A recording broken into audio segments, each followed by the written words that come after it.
Sure.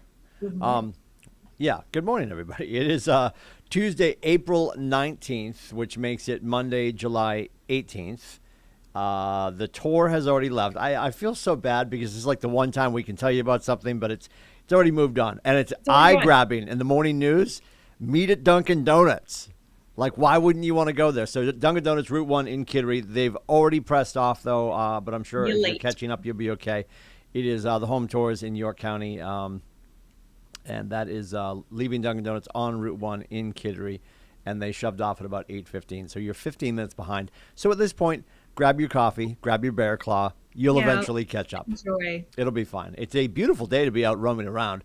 I drove in from Straftopia, and we lost power here 3 times since I got here. The internet's back, clearly. Well, actually, you don't know that because there's more often than not. I was just telling Zoe, there's more often than not. I powered it with my hotspot from my phone, but we are currently using the worldwide broadband of Keller Williams Coastal Lakes and Mountains, so that's exciting. And things on the calendar that we want you to remember. We've got tomorrow is the All Partners meeting going on across the street at the Atlantic Grill. 9 o'clock contracts will be on Zoom. Alice is doing it from the safety and comfort of her home in beautiful downtown York. And then she'll join us. 10 o'clock and 11 o'clock, JV will run Maine and New Hampshire in the room and obviously in the Zoom room as well. And then we'll go live to Facebook for the All Partners meeting. And that will, I don't know if we're going to leave the camera on. I guess we will, which is sort of boring to watch. I don't know how we're going to do that because we're going to let you guys at like 12 o'clock get up and get your food. Then sit down, then get started. And that should take us to just about 1 o'clock. We're not doing a panel tomorrow in the room. We just want to stretch our legs and get an all-partners meeting back in person under our belt. The panel is going to be next Wednesday. So there's a couple of panels coming up. There is a mastermind, a 4-person mastermind taking place up in beautiful downtown Meredith on May 3rd. That's a couple weeks out. Next Wednesday, we are dropping a panel on Zoom. So about a month ago, we did one for creating seller confidence, and next Wednesday we're going to do keeping buy-in with your buyers. And that's sort of the road Zoe and I want to take you down today because the conversation that we had yesterday, Zoe, where somebody was talking about, and this is, everyone's guilty of this. I don't be like, I'd never do that. That's such a waste of my time. Like, we're realtors. We waste a lot of time. Either chosen, either at gunpoint or by choice. We waste a lot of time. So we had one particular conversation that the individual was talking about. Well, so she's all cash. Cool. Like, I'm all cash. This is like when we ask you how many buyers you're working with. You're like, Timmy, see out there in the Americas, all those people roaming about, they'll all eventually buy, and they're going to buy with me because I love people, and I love putting people in homes. Damn it. So this person was all cash, yet they never showed they were all cash. Mm-hmm. So a few things with the myth of cash, because right now I think a lot of people, even I think in major price points, I think a lot of our agents that are new to the business, Zoe, would think, well, you know, they're buying like a lake house, and there's like 2 decimal points. There's a 2 in front of the first decimal point. They're pretty affluent. They're probably going to go all cash. False. If Steve Harvey was here, that is not the number one answer on the board. Usually, they're probably going to do a hybrid, because when you talk to your friends or your clients of means and of wealth, usually they got there for a reason. And frugal/wealthy people have money because they use other people's money. So a lot of these major, huge properties that you're going to get up on the lake that are getting purchased may be utilizing a hybrid. They're going half cash and half financing. All that being said, if they do say they are cash, showing you, this is the Seinfeld, anybody can take a reservation. It's holding the reservation that's important. You can say you're cash. Can you show the line item? Can you show where you're withdrawing it from? Is there an account? Is there a portfolio? Like, where is this coming from when it's going to happen? And I think I have a 20 like in the bottom of my I have a crisp $30 bill we're going to get lunch with later. So the other half of the myth of cash is, and this is gone by the wayside even with financing, but back in the Bronze Age, 28 minutes ago, when cash was arguably more powerful than using traditional financing, because cash allowed you to free yourself of appraisals and inspections. Now, lenders, knowing to win the deal, they have to be a little more understanding with some of those things. But back in the day when somebody's like, well, I'm cash, but if you were cash and behaving like financing, you weren't really cash. Because what do we know? Nobody's showing up to the closing table, Zoe, with a white cotton bag full of money, and the top hat. I used to say top hat and monocle. That's one of those Mandela effects. The Mandela effect that you think the guy from Monopoly had a top hat and a monocle. It was just a top hat. I'm pretty sure. It was just the top hat. It was just a top hat. It's the peanut that has the monocle, right? Yes, Mr. Peanut. Yes. Yeah. Mr. Peanut has the monocle. I'm going to get a monocle. I am also going to get a 4-pronger cane for outside my office, but we'll get to that later. Yes. So I guess we want to be really clear about that. When somebody's telling you their cash, then they need to show you. And this is going down the pathway of just motivation in general. Are buyers and sellers truly being motivated? Are they actually motivated? And because they're having a conversation with you, there's interest, but are they motivated? Are they interested or committed? And if they're committed, when you do mention, when Zoe says to John Q. Citizen, you should talk to Brad, the lender, so we can get everything straightened away. Yeah, when they start to balk, anytime an adult starts to balk at the thought of talking to a lender or getting pre-approved, and use the infamous words, I don't want to ding my credit. If an adult uses ding my credit in between two periods, spoiler alert, their credit is dinged. And when you're looking for pre-approval on a mortgage, having that search is not dinging your credit. Dinging your credit is going for the $750 credit card to go to Mohegan Sun because you don't have any money or any cash. That's going to ding your credit. Those are the credit searches that will hurt you. I'd advise people now, if they're truly going to have the conversation and they are dead set on buying and the motivation is really there, locking in their rate sooner than later is what they should be doing. And we're not here on a Tuesday morning to shit all over you. We're just telling you things they should do if they're going to show promise, and they're going to show that they are actually all about it and they are committed to working with you. And I think this is where it gets lopsided, because we use the phrase all the time, Zoe, know, love, and trust. And where do you use? I think I know where you stand, but I'm going to ask anyway. So when it comes to trust, do you walk into a relationship and the trust is already there, it's at 100%, or do people earn it with you? People definitely earn it with me. Okay. Yep.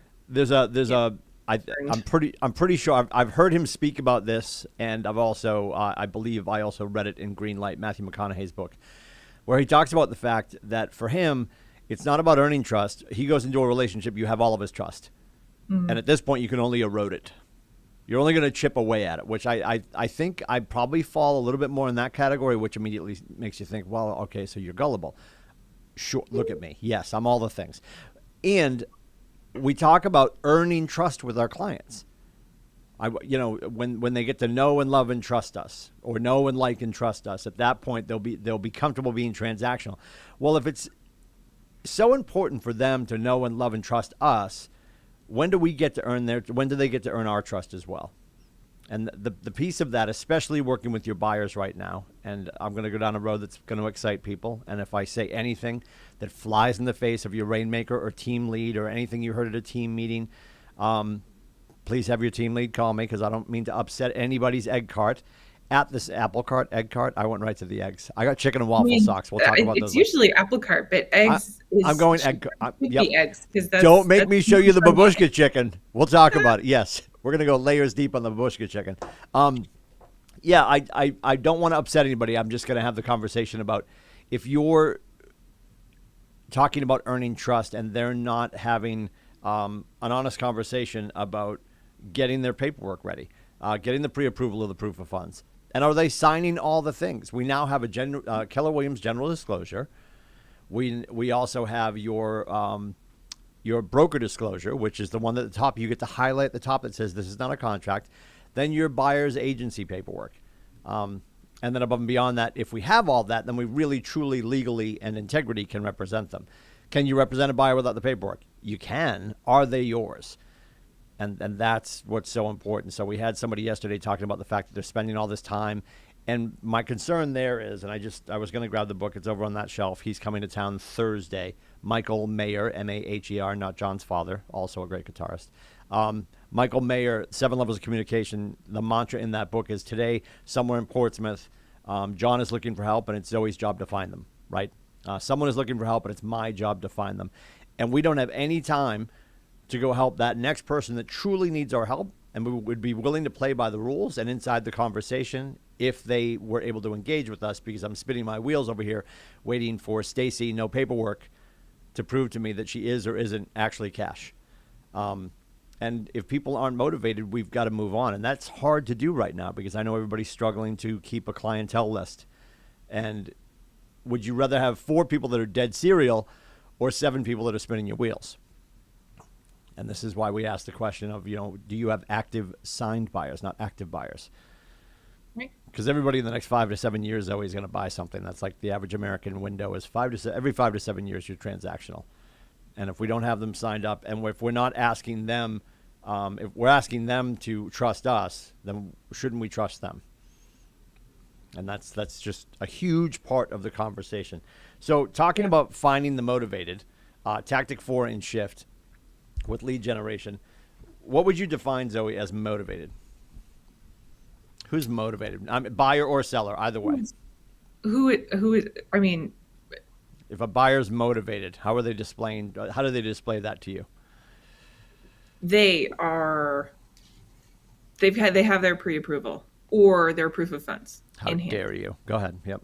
Yes. Okay. One or the other, right? They can have one or the other. They are happy to sign paperwork with you. Maybe they want to talk about it. Maybe they want you to go through the contract with you. Cool. Yes. Great. Do that. And then they're like, okay, thanks for walking through, sign away.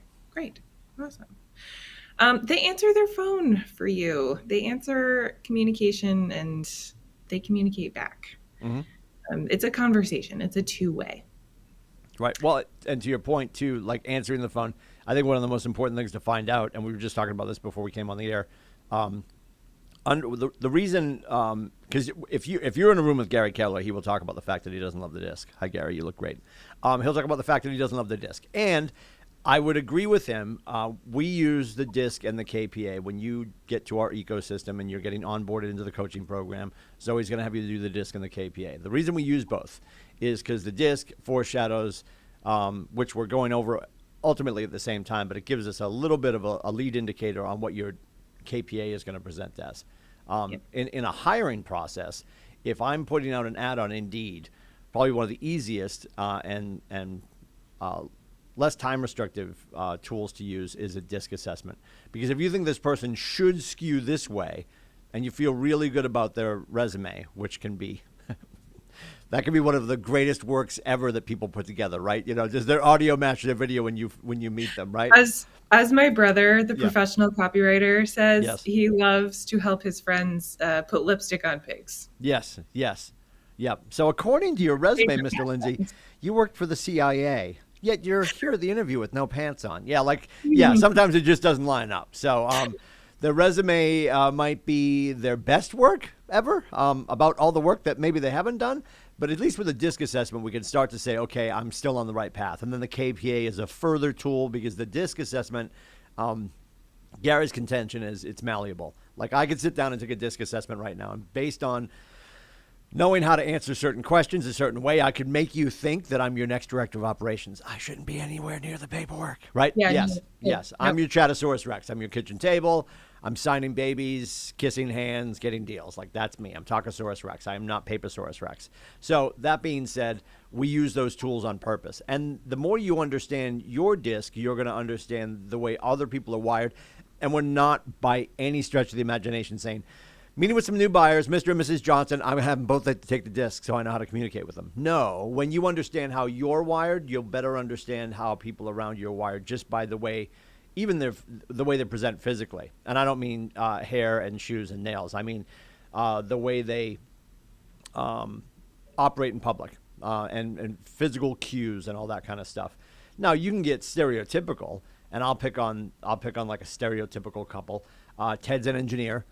And if you only told me Ted was an engineer and his wife Tiffany went to fashion school in New York and is now a stay-at-home expert with 2 short people, I bet I'm going to hit it off with Tiffany.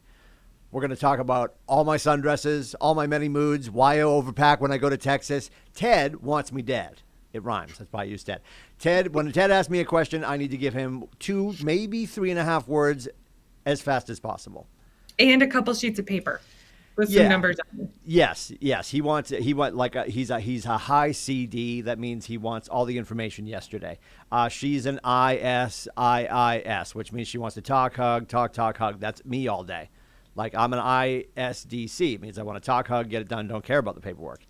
So when I'm sitting with those people, not to be disingenuous, I can have a conversation that makes them both feel, what do the humans want?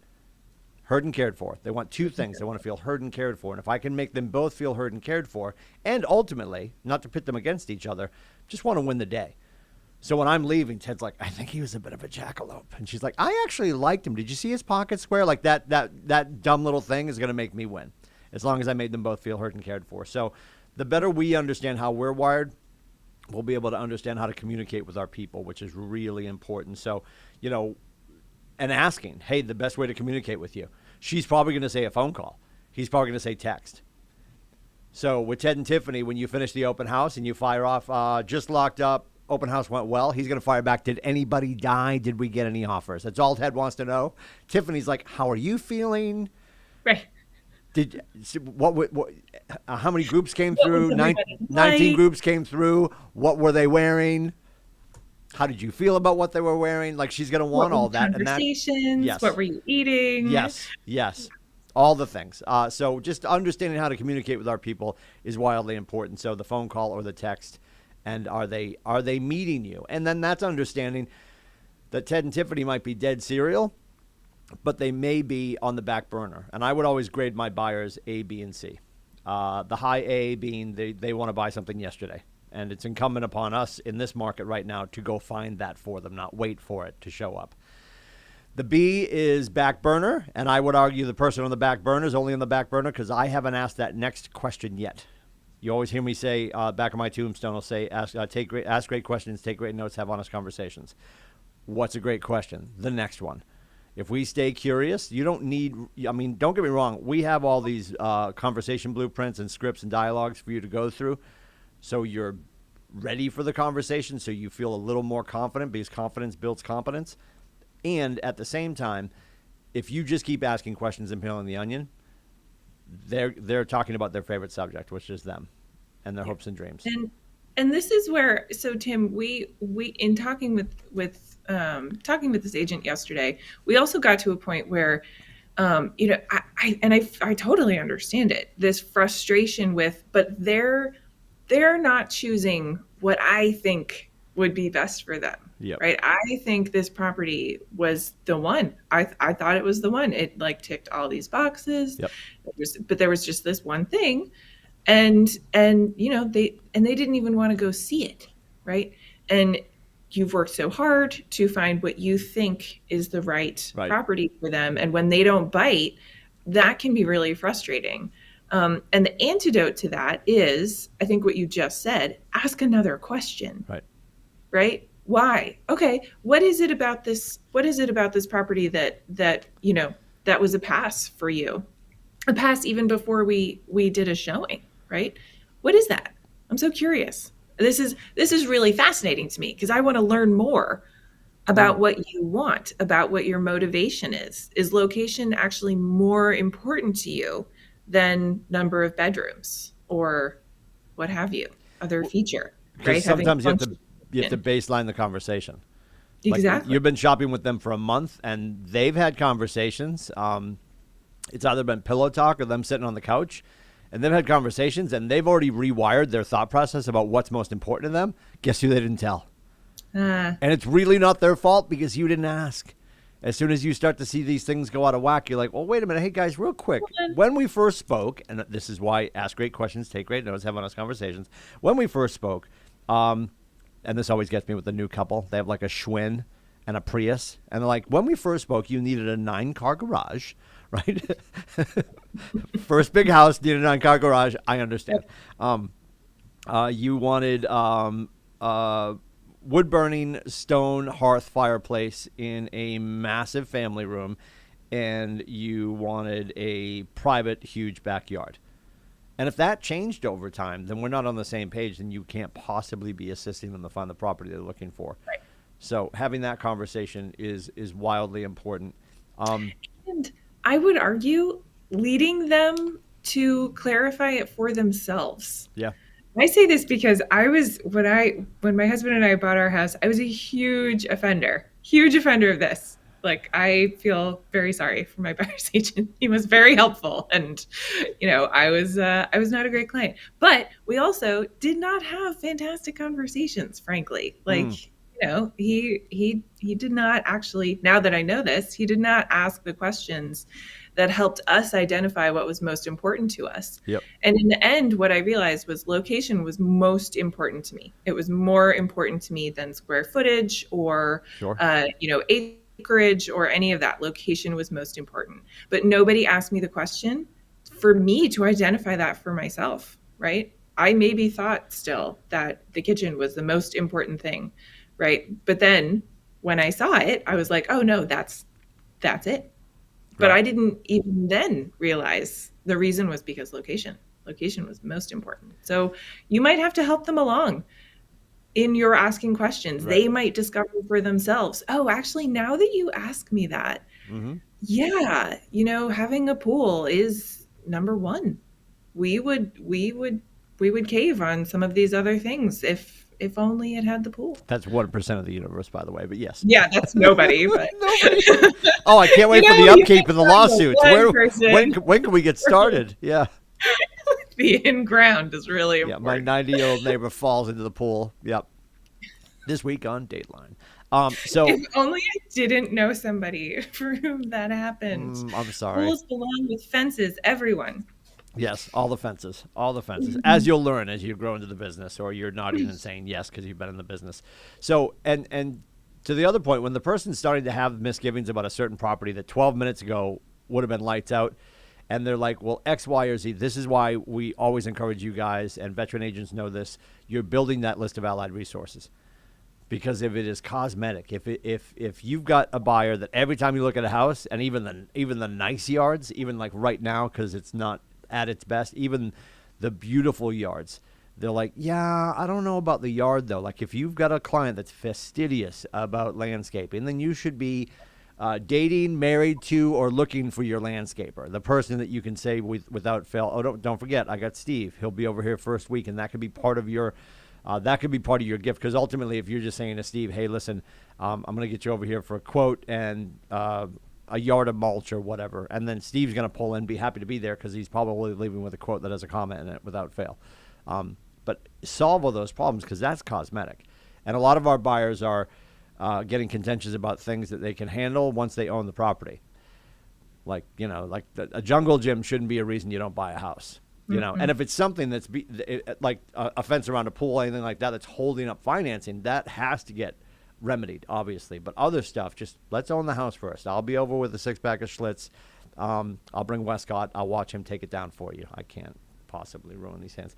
So yeah. Baby soft. So that's hyper important. And then even on the list side, and I think, well, let's just finish with the buy side, and then we'll get going. With the buy side and with any of our clients you're talking to, and I've been saying this quite a bit in the past couple of weeks, and I think it's hyper important.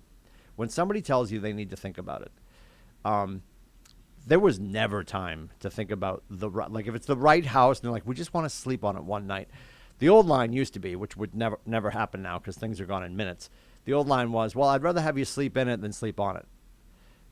And let's make the decision now and all that kind of stuff. And we never want to force somebody, and we're truly never going to be able to force somebody. Gary said this when COVID started. We're never going to get a buyer to buy a home, a seller to sell a home, an investor to invest in something they don't want to, or an agent to join a brokerage they don't want to. All of these things will happen in time when it's appropriate for them. If we're not giving them the information they require to make a logical decision about their next step, then we have failed them. So when somebody says, well, we need a little more time to think about it, I adore this, and this is a great objection handler for that. And again, not to be disingenuous and to try to hoodwink somebody into making a decision too fast, but just honestly say to them, Feel, Felt, Found, one of my favorite script blueprints. Mr. Lindsay, I understand how you feel. We've had a lot of clients that have felt the same way. And what we found over time is that normally clients don't need more time to make a decision. They need more information. So, and then this is where you play my Latin teacher would be so proud, the mea culpa card, right? My fault. Where have we failed you? Because clearly I haven't given you enough information to make a decision. Not the buy decision, any decision. So like, it's not like, I mean, remember sophomore year? Nobody would remember mine. It was in black and white, but you grabbed your biology book, you put it under your pillow, and you hoped for osmosis overnight. Like, I am going to crush this exam in the morning. I'm just going to let this stuff seep into my head through my pillow. It's not a thing. More time is not going to allow them to get wicked smarter if they're not garnering new information. So I would use that line. We appreciate, feel, felt, found, understand how you feel. Had a lot of clients that have felt the same way. And the triangle of feel, felt, found plays right into empathy, authenticity, and logic. I understand how you feel. There's empathy. We've had a lot of clients, or I have also felt the same way, right? There's authenticity. And now it's a shared experience. And then logic. What we've found is that more often than not, our clients are missing information. It doesn't really require more time to make a decision. You require more information. How have I failed you, and how can I help? Nobody's going to get mad at you for saying that. And they're going to be like, yeah, you're right. If I slept on it with no more information, I just would have slept on it. And stands to reason, they're not going to sleep. They're going to toss and turn. Mm-hmm. Saying, Lindsay, our agent, that jackalope, hasn't given me enough information to make a decision. And now they're going to wake up still uninformed and grumpy. That's no good. That's probably my future clientele, though, because I'll be working with all the old people. I'm going to go take over the 55 pluses. Because you guys see all the young agents move people into 55 plus. I move them into the graveyard. But I get the trust. I get to do the trust sale. Yeah, it's morbid, it's macabre, and it's still financially, it's a win for everybody. Well, not everybody, but I suppose. Not really. Not really. Anyway, so we wanted to make sure we had that conversation because I think a lot of people, and you're going to hear, I'm sure you're going to hear Michael Mayer talk about this on Thursday. If you are wasting your time and energy, one of my favorite lines that I came up with in the last 18 months, emotional capital on the wrong people. Well, aren't we here to serve everybody? Yes. And then we have to be prudent enough to move on.org from some people that just are not going to move with you. And I would say adding someone to a neighborhood update smart plan for 3 years, if that's where they're really at, if they are just not ready, if their credit is banged up and they need some time, if they're first time buyers and they're like, they've got the deer in headlights, they're like, oh my God, this is what it is, right? They need some time. I would argue it is serving them where they are at for you to put them on a drip, give them great information on an ongoing basis until which time they are ready to be served more. With more of your services, right? Service doesn't have to be showing houses, walking into houses, or, like staging yet. Service can be on an ongoing basis, giving them the information they will need to be educated when they call you and they really are truly motivated. Right. There's so much information now, and Gary talks about this all the time. We're in the fourth industrial revolution, which is data. Every one of your clients, and probably some of your clients, dogs and cats, all have phones. Like the information that they need to find their next house, and we know this, 95% of real estate searches start online. It's probably 99, but they're saying 95 to make you feel better because that park bench you just bought the ad on, that's going to work. 99% of real estate searches for both homes and people, and I'll clarify what that means in a second, start online. So when a buyer's looking to buy something, they're looking for the house. They're looking if the market bears what they want to move into next. When somebody's looking to sell their house, usually after they've found the house they're looking for, they understand there's at least enough of an opportunity.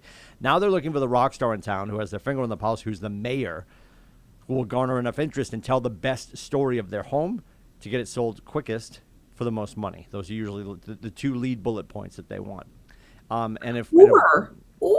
most conveniently, sure. This was James Shaw on Pivot Shift Ahead call yesterday, was saying, ask your sellers. We talked about buyers, but for seller motivation, ask them, is it more important to you to get the most money, or is it more important to you for this to be the easiest, smoothest, fastest process possible? Yep. Because people will pay for convenience depending on what their motivation is. But you have to ask them. They won't tell you. So Zoe leaves you with a great point. If you're not plugging in, and it starts really early, so if you are working from your home office on a regular basis, and you've probably been doing this since he started, right after, this is like March 17th, 2 years ago, right? James Shaw with the the Pivot Shift Ahead call happens every day. If you go to pivotshiftcall.com, you can register for it there. And there you can watch the whole thing in Zoom. And like the pre-show starts at about 7:34. And then he pushes it over to Facebook. And it was Nakia today who was driving today. That goes to Facebook at 8 o'clock. And then that wraps up at about 8:22. And then we start here at 8:30. And then at 9 o'clock, which is now, we let you go talk to your people. Please be aware of the fact that your family wants you home as soon as possible with the most amount of money. So if your job in real estate, and I don't use the J word often, but your job is to set appointments so you can have the career of real estate. So if your job is to set appointments, and then ask yourself this, if your family came on a ride-along today, would they be impressed with your schedule? If Gary called me today and said, I'm going to do a ride-along tomorrow with one of your agents, pick one, would you be excited I chose you so Gary could see what you are or are not doing to build your business? So let's just make sure we're doing the right things in the time that we have away from our family. So when we go home to our family, we're going home with a heart full of love, positive thoughts in our head, and opportunity. And that is a chance, because if we can have all the time in the world with our family, usually you want to do things with them. And in the last 48 hours, it's pay taxes and hopefully go grab some pizza and ice cream or whatever you're doing. But we're here to create opportunity for our families, and that's how we're going to do it, by helping others. You guys are paid in direct correlation with the amount of people you help. You should never, ever, ever feel guilty about the inordinate amount of money you can make in this industry. And if you're feeling right now that you're not making an inordinate amount of money, you're in total control of that. And if we can help with that, meetwithcoach.com. Or you can go to 603-834-2856. We're taking hopes and dreams and help with scripts there all day. We'll see you in and around the Market Center. Stay dry. And if you lose power, take a nap. When power comes back on, call your people. Actually, if your phone is charged, call your people all day. You can still call. You can still call your people all day. Yeah, we love that. Thanks, Zoe. See you guys.